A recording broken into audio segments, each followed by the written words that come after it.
أعوذ بالله من الشيطان الرجيم. بسم الله الرحمن الرحيم. ويقولون آمنا بالله وبالرسول وأطعنا ثم يتولى فريق منهم من بعد ذلك وما أولئك بالمؤمنين. وإذا دعوا إلى الله ورسوله ليحكم بينهم إذا فريق منهم معرضون. وإن يكن لهم الحق يأتوا إليه مذعنين. أفي قلوبهم مرض أم ارتابوا أم يخافون أن يحيف الله عليهم ورسوله بل أولئك هم الظالمون. صدق اللہ العظیم. یہ سورۃ النور کی آیت نمبر 47 سے آیت نمبر 50 تک 4 آیتیں آپ حضرات کے سامنے پڑھی گئی. کل کے درس میں یہ بات چل رہی تھی کہ اللہ پاک نے اس کائنات کے ہر جاندار کو پیدا فرمایا پانی سے، پانی کے قطرے سے پیدا فرمایا، اور پھر جاندار مختلف قسم کے ہیں. بعض وہ ہیں جو رینگ کر پیٹ کے بل زمین پر چلتے ہیں، بعض 2 پیروں سے چلتے ہیں، بعض 4 پہ چلتے ہیں، اور کتنی مخلوقات ایسی ہیں کہ وہ کس ترتیب پر کس طرح چلتے ہیں وہ اللہ ہی کے علم میں ہے. لیکن ان سب مخلوقات کو پیدا کرنے والی ذات صرف اللہ پاک کی، یہ اللہ کی طاقت اور قدرت ہے. جب ہمارے سامنے اللہ کی اتنی طاقت کا تذکرہ آئے، اتنی قدرت کا تذکرہ آئے کہ ہر مخلوق کی پیدائش کا نظام اللہ کے حکم سے، آسمانوں کا اللہ کے حکم سے، بارشوں کا اللہ کے حکم سے، زمینوں کا اللہ کے حکم سے، یہ ساری باتیں ایک مومن اور ایک مسلمان کو اس بات پر آمادہ کرتی ہے کہ یہ اللہ کے ہر فیصلے اور ہر حکم کو صرف زبان سے نہیں بلکہ دل سے بھی تسلیم کرے. اس لیے کہ میرے دوستوں بزرگوں یاد رکھیں، حقیقی ایمان وہ ہے جس میں زبان کے ساتھ دل کا یقین شامل ہو. اگر ایک انسان صرف زبان سے کوئی بات کہے یا قبول کر لے لیکن اس کا دل اس کا ساتھ نہیں دے رہا، یا دل آمادہ نہیں ہے، یا دل مطمئن نہیں ہے، یا دل خوش نہیں ہے، یہ سب باتیں ایمان کی کمزوری پر دلیل ہوتی ہے. اور اسی کیفیت کو حدیث پاک میں بھی اور ان آیات کے اندر بھی نفاق سے تعبیر کیا گیا کہ ایک آدمی ظاہر کچھ کر رہا ہو لیکن اس کا دل اندر سے اس چیز پر مطمئن نہیں ہے، آمادہ نہیں ہے، تو یہ ایمان کی دلیل نہیں، یہ منافقت کی دلیل ہوتی ہے. جو آج کی آیات ہیں اس میں اللہ پاک نے انہی لوگوں کا تذکرہ فرمایا کہ جو زبان سے تو کہتے ہیں کہ بالکل ہم اللہ کی مان کے چلتے ہیں، اللہ کے پیغمبر کی مان کے چلتے ہیں، لیکن جب اپنے ذاتی مفاد کا مسئلہ آیا اور محسوس ہوا کہ اگر ہم اس معاملے میں اللہ اور اللہ کے پیغمبر کے حکم اور فیصلے پر چلے تو نقصان اٹھا لیں گے، تو اس سے پیچھے ہٹ گئے. اس کا مطلب یہ ہوا کہ جو چیز زبان سے کہی تھی دل اس پر آمادہ نہیں تھا. تو ان آیات میں اللہ پاک نے تنبیہ فرمائی کہ مجھ پر حقیقی ایمان لانے کے لیے ضروری ہے کہ تمہاری زبان کے دعوے کے ساتھ تمہارے دل کا یقین بھی شامل ہو. ان آیات کا ترجمہ ہے وَيَقُولُونَ آمَنَّا بِاللَّهِ وَبِالرَّسُولِ وَأَطَعْنَا، اور یہ لوگ کہتے ہیں کہ ہم ایمان لائے اللہ پر، اللہ کے رسول پر، اور ہم نے اطاعت کی. ثُمَّ يَتَوَلَّى فَرِيقٌ مِّنْهُم مِّن بَعْدِ ذَلِكَ، لیکن اس قول و قرار کے بعد پھر انہی میں سے ایک طبقہ ایسا ہے جو اس سے پھر جاتا ہے، اپنی زبانی بات سے پھر جاتا ہے. وَمَا أُولَئِكَ بِالْمُؤْمِنِينَ، اللہ فرما رہے ہیں یہ لوگ حقیقی مومن نہیں ہیں، جنہوں نے زبان سے کہا لیکن پھر اپنی بات سے پیچھے ہٹ گئے، یہ حقیقی مومن نہیں. وَإِذَا دُعُوا إِلَى اللَّهِ وَرَسُولِهِ لِيَحْكُمَ بَيْنَهُمْ، اور جب ان کو بلایا جائے اللہ کی طرف، اللہ کے رسول کی طرف، تاکہ وہ ان کے معاملات کا فیصلہ کر لے، جب ان کو بلایا جائے اذا فریق منہم معرضون تو ایک طبقہ ان میں سے اعراض کرنے لگتا ہے، پیچھے ہٹنے لگتا ہے۔ وَإِن يَكُن لَهُمُ الْحَقُّ جبکہ اگر انہی لوگوں کا کوئی حق ہو، اپنا کوئی حق ہو، یأتوا الیہ مذعنین تو یہ میرے پیغمبر کے پاس دوڑتے ہوئے آئیں گے۔ سمجھ رہے؟ اگر ان کو محسوس ہو کہ نقصان ہو رہا ہے تو پیچھے ہٹیں گے معرضین، اور اگر ان کا اپنا نفع ہو تو پھر دوڑتے ہوئے آئیں گے۔ افی قلوبہم مرض ام ارتابوا ام یخافون ان یحیف اللہ علیہم ورسولہ، ایسا کیوں ہوا؟ یہ منافقت کیوں پیدا ہوتی ہے؟ فرمائے یا تو ان کے دلوں میں مرض ہے یعنی کفر کا، ام ارتابوا یا یہ لوگ ابھی تک شک میں پڑے ہوئے ہیں، ان کو اطمینان نہیں ہے اللہ کی ذات پر، ام یخافون ان یحیف اللہ علیہم ورسولہ یا پھر ان کو خوف یہ ہے کہ ان پر اللہ اور اللہ کے پیغمبر ظلم کر لیں گے۔ بل اولئک هم الظالمون، اللہ نے فرمایا حقیقت یہ ہے کہ یہی لوگ حقیقت میں اپنے اوپر ظلم کرنے والے۔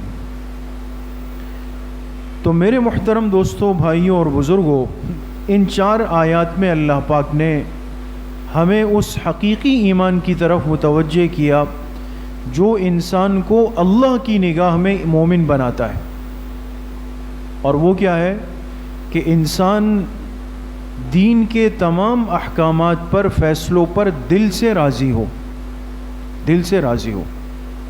اگر اس کا دل اس پر مطمئن نہیں ہے، زبان سے تو کہہ رہے ہیں جی بالکل بالکل بالکل میں مسلمان ہوں، آخرت کا بڑا خوف میرے دل میں ہے، اللہ کے سامنے کھڑے ہونے سے ڈرتا ہوں، یہ ساری باتیں جو آج ہمارے معاشرے میں یہ لفاظی ہم کتنی کرتے ہیں، یہ چرب زبانی ہمارے ہر جگہ ماحول میں عام ہو چکی ہے۔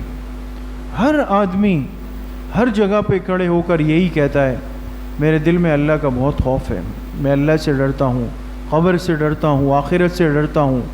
لیکن جب واقعتاً کوئی حقیقی موقع آ جائے اور اسے محسوس ہو جائے کہ اب اگر میں نے دین کی بات کو قبول کیا تو نقصان اٹھا لوں گا، اور وہ نقصان کون سا ہوگا؟ دنیا کا، اسباب کا، مال کا، محسوس ہوا تو پھر پیر پیچھے کرنے لگے گا، پھر ہٹے گا اپنے اس دعوے سے۔ یہ اس بات کی دلیل ہے کہ جو کچھ زبان سے کہہ رہا تھا دل اس کا ساتھ نہیں دے رہا تھا۔ اس کیفیت کو نفاق کہا جاتا ہے، اور یہ نفاق کی کیفیت انسان کو ایمان سے میرے دوستوں بزرگوں محروم کر دیتی۔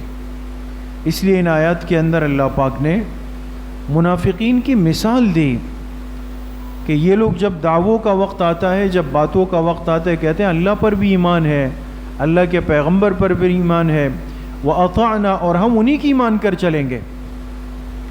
لیکن جب کوئی معاملہ پیش آ جائے اِذَا فَرِيقٌ مِّنْهُمْ مُعْرِضُونَ تو جب دیکھا کہ اب نقصان کا اندیشہ ہے پیچھے ہٹنے لگ گئے، پھر پیغمبر کے فیصلے پر راضی نہیں ہے۔ اس لیے احادیث مبارکہ میں ایک نہیں 20 واقعات ہے، 20 واقعات ہے کہ جناب رسول اللہ صلی اللہ علیہ وسلم کی خدمت میں ایسے مقدمات پیش ہوئے کہ جس میں ایک فریق مسلمان تھا، ایک یہودی تھا۔ یہ ایک نہیں ہے، کئی واقعات ہیں۔ اس لیے ایک مشہور روایت ہے، ایک صحابی ہے حضرت ابو حضرت رضی اللہ عنہ،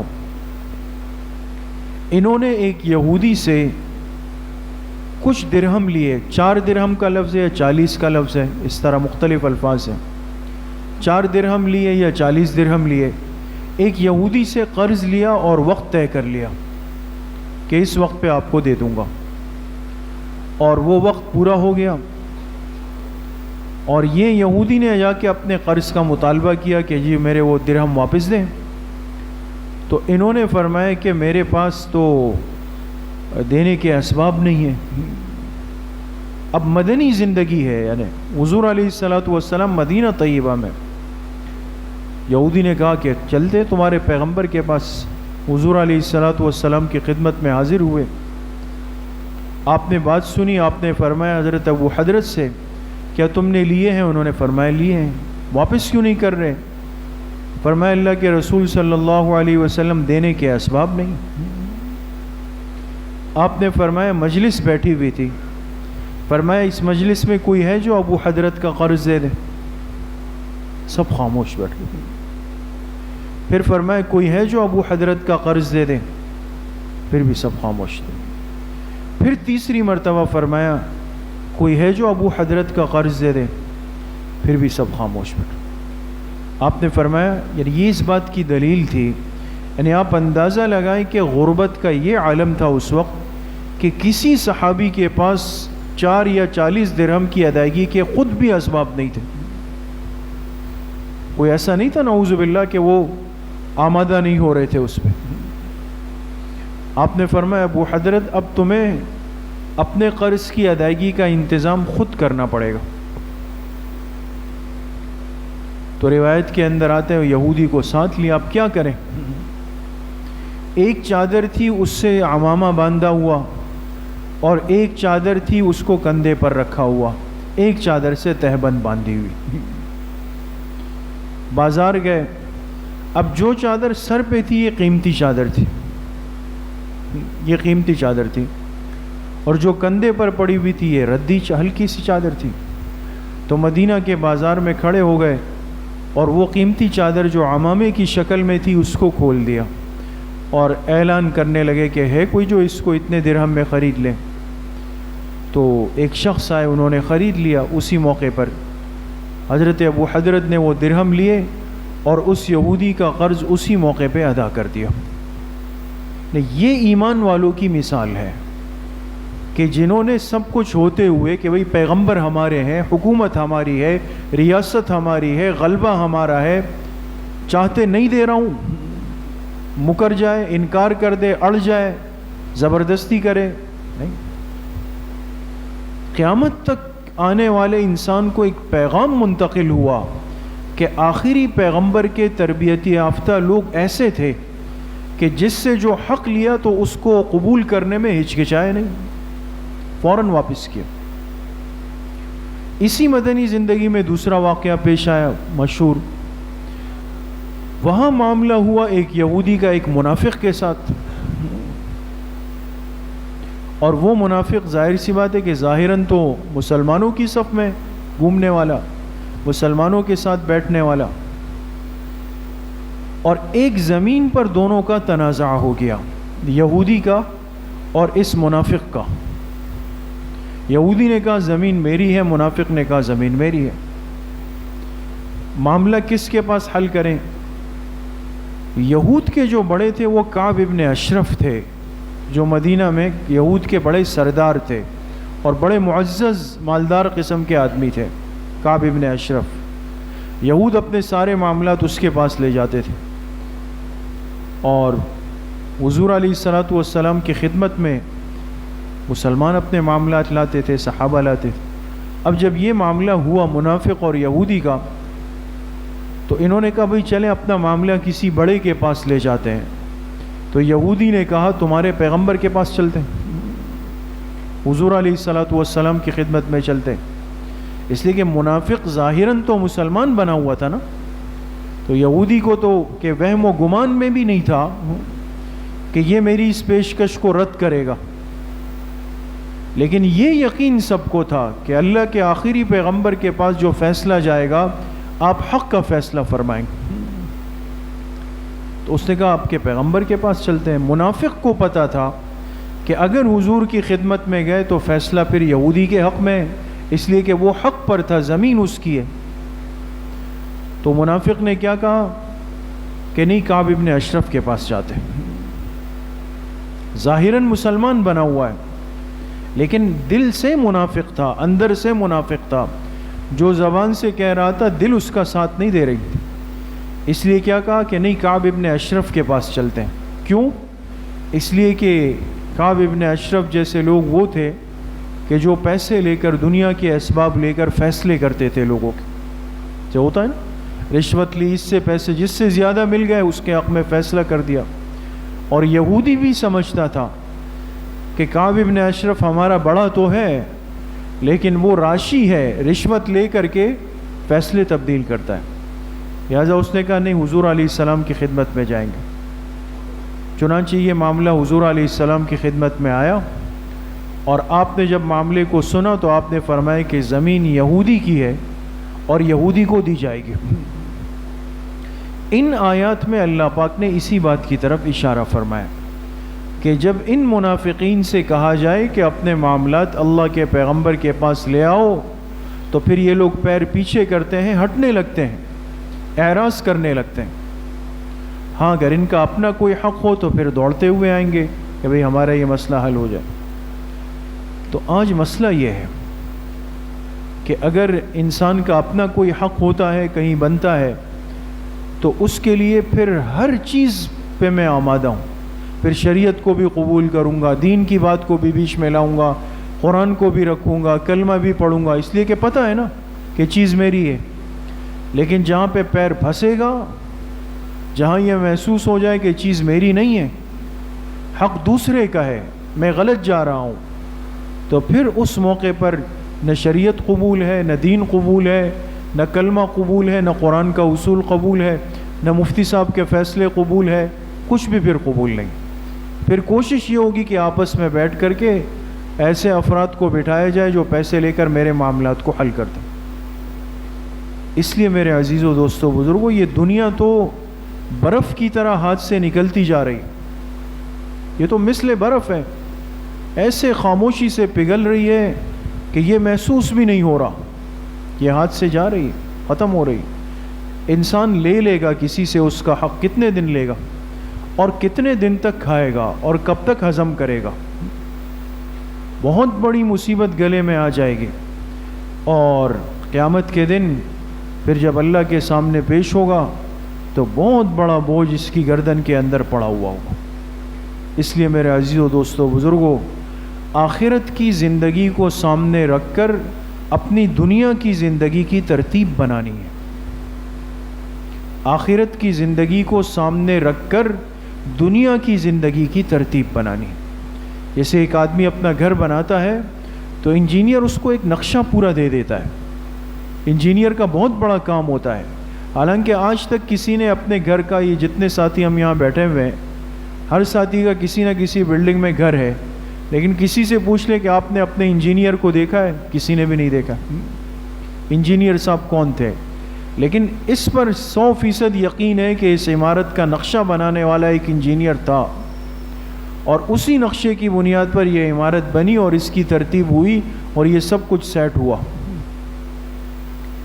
تو جس طرح آج انسان اپنے گھر کو بناتے ہوئے انجینئر کا نقشہ پیش نظر رکھتا ہے کہ یہاں سے ادھر ہوا تو برا لگے گا، وہاں سے ادھر ہوا تو برا لگے گا، یہ دنیا کا گھر بن رہا ہے. دوستوں، تو دنیا کے گھر میں ہم کہتے ہیں بھئی یہ لک خراب ہو رہا ہے، فرنٹ خراب ہو رہا ہے، یہ چیز خراب ہو رہی ہے، اور رہنا کتنا ہے اس گھر میں کسی کو بھی نہیں پتا.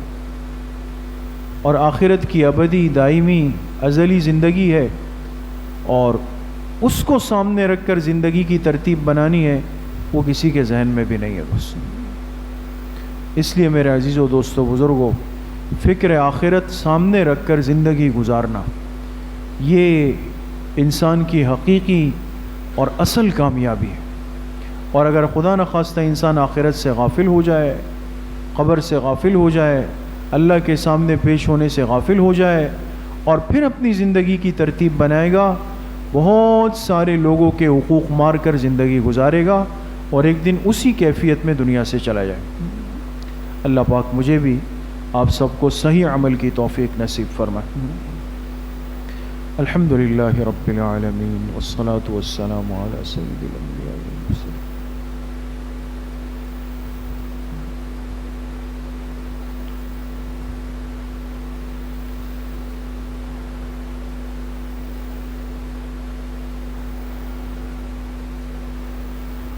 وصلی اللہ وسلم علی نبینا محمد وآلہ واصحابہ اجمعین برحمتک.